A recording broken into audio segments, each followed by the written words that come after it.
Hello, everyone, and welcome back to the GSMC Fantasy Sports Podcast, brought to you, as always, by the GSMC Sports Network.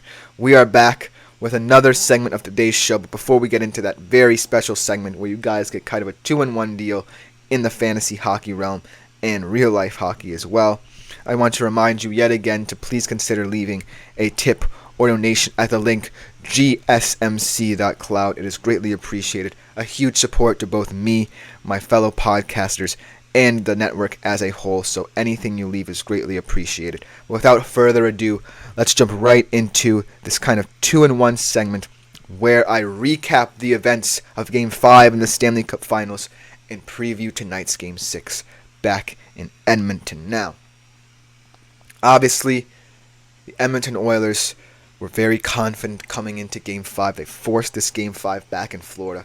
But the question was, will the Oilers overcome that mental barrier from traveling that far distance? And they did it in spades. They were aggressive in every facet of the game. The power play, short-handed, they were fantastic as well. In every aspect of the game that I pointed out that they needed to focus on, they did that to a T in both of these games. And here we are, potentially talking about the Edmonton Oilers historically coming back and winning this series. But let's recap this Game 5 in terms of fantasy.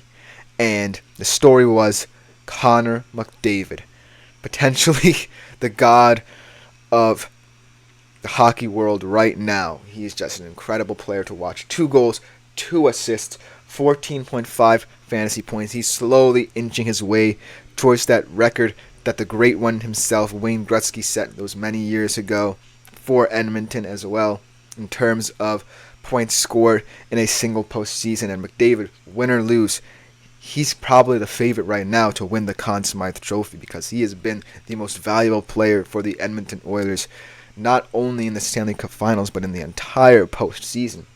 And then, how about Evan Bouchard stepping up finally in the Stanley Cup Finals with 3 assists and 9 fantasy points. Huge game for him, kind of to bolster his momentum and get it back. In terms of the Florida Panthers, they still had a decent game. Matthew Tkachuk came alive a little bit with 1 goal and an assist and 8.5 fantasy points. Obviously, fantastic for him as he is seen as one of the leaders of this team. And then Evan Rodriguez, he's been one of those sleeper guys who kind of like rose like a phoenix from the ashes, become one of these players who, if Connor McDavid and some other players did not exist, he would potentially be in the running for the Conn Smythe Trophy, in my humble opinion. He had 1 goal, 1 assist, and 9 fantasy points for him. And then for tonight's Game 6, before I get into all the implications of that Game 6, if you are still playing daily fantasy hockey at the moment, you're obviously looking at McDavid, 11.4K, 19.2 fantasy points projected. And then Matthew Tkachuk, the leader of the Florida Panthers, I expect him to have another fantastic game at 9.2K valuation, 11 fantasy points for him. And a player on the Edmonton Oilers who doesn't get as much attention had a fantastic Game 5, Matthias Ekholm as a defenseman.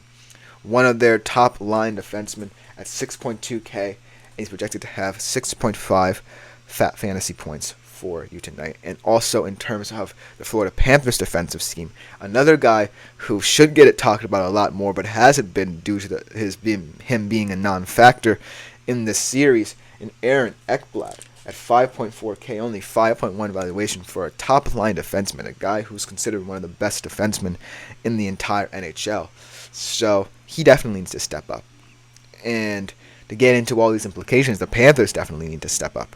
Over these past 2 games, maybe it's the pressure of the Stanley Cup being in the building. Maybe it's the aura that it presents, them being one of the only franchises in the NHL to not win a Stanley Cup and having that burden hang over their heads. Maybe it's just a lack of consistency and the fact that the Oilers have finally figured out how to solve both Bobrovsky, who had been fantastic up to that point in the series, and also just getting back to what they've done so well in this postseason, both the power play and the penalty kill. It is their bread and butter. If the Edmonton Oilers win those battles, then they could potentially win this series. And also, Sergei Bobrovsky becoming more human has coincided with Connor McDavid becoming even more superhuman. There's some incredible assists, some incredible goals from him, And right now, the Edmonton Oilers, without a doubt, are looking like the more confident team in this series. When McDavid's playing like this, when his teammates feel like they are bolstered because of his play, they are one of the most dangerous teams. And Florida definitely poked the bear somewhere along the line. Also, the fact that Edmonton has been able to maintain that level of assured play, traveling these long distances, over 2,500 miles between both of these cities, is quite incredible to behold. And now they're traveling back to Edmonton knowing that right now, if they win this Game 6, the travel won't affect them as much. It will affect the Florida Panthers even more. Because if Edmonton wins tonight, which they very well could based on the way they are playing, then the pressure mounts on Florida.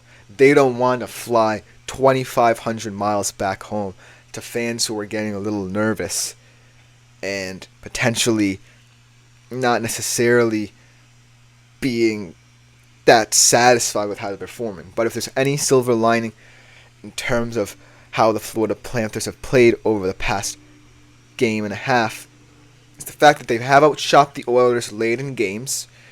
They are creating a lot of high danger scoring chances, and Stuart Skinner is not the best of goalies. So if Florida can, outshoot Edmonton later in games, because I think the series has been getting closer as we enter the third periods of these games, Florida definitely has a chance to create some noise late in games, get some late goals, and build momentum that way. But right now, the Edmonton Oilers seem to be setting the standard. They seem to be setting the barometer that Florida just has not been able to reach.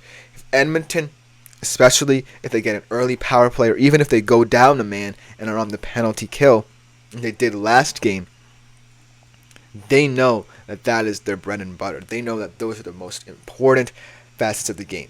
Either getting a man advantage or being able to, down a man, play their style of hockey, play physical. And also, I think this game is definitely going to come down to the two goalies. Will Sergei Bobrovsky regain his form, or will he be the Sergei Bobrovsky of the past two games? Will Stuart Skinner be able to do just enough to maintain his level of play these past couple of games and keeping Edmonton in these games? Because the key is, Edmonton Oilers defense has been stepping up a lot more than it has over the first three games of the series. But the question still is Stuart Skinner reliable enough to get you to a Game 7 and ultimately be good enough to potentially keep you in that Game 7 long enough so that the Edmonton potentially can win the Cup? And if that question is answered, then we're talking about an upset here. We're talking about a comeback here. And so the Florida Panthers' ultimate goal is don't let this series go back to Florida. You don't want to be going back on a plane with the series tied after you were up 3-0, because that is going to settle in your stomach in a bad way. You do not want to get off on the wrong foot in this game, because one silly penalty here, one silly penalty there, and Edmonton could be up 2 or 3 goals on you, and you don't want that to happen. If you're Edmonton, you are looking to build off that momentum from your home crowd. You are back home. You did the deed in Florida to get to this Game 6. And the Edmonton fans are going to be as raucous as ever. They are going to be cheering you on. They are going to want to see this high-level offense that you've been producing over these past couple of games. And ultimately, they're hungry for blood, man. They can sense the Florida Panthers. Something in their mindset has shifted. Something in the way they play has shifted. And so Edmonton is going to look to be on the board early and often to offset any kind of consistency the Florida Panthers will try to build early on from the past couple of games where they have played well in the third period but just haven't been able to get going. And so I'm looking at this game as one of those games where it's going to be really tough to see who comes out on top. Looking at the kind of betting odds and projections, Florida is at even money line. They don't want to be touched. And Edmonton is actually minus 120. And the total over-under is 5.5. I don't know why it's set there, because this series has been very high scoring. I think this is going to hit the over. Ultimately, I can't necessarily pick a winner if Florida's money line is even. because that means that they consider Florida to make this a game, but also Edmonton being back home, you can't necessarily bet against just because of the fans wanting them to win. But ultimately, I think Edmonton will win outright, and I think it's mainly due to the fact that Connor McDavid right now, there's simply no answer for him. The Florida Panthers have done all they can to stop him over these past 2 games, and he's just risen to the occasion, and I don't think they're stopping him tonight. And so the Edmonton Oilers look for them to win this game and potentially force a Game 7 where Florida will be proper panicking. That will just about do it for this segment, though. I hope you enjoy these past 2 segments, getting kind of back into the basketball and hockey realm before we leave them for quite some time. But coming up next, we transition to the world of the beautiful game, where I'll be recapping some of my fantasy stars from this past week in the Euros competition. You definitely don't want to miss it. If you love footy, we'll be right back with that segment. Looking for your daily fix of sports talk with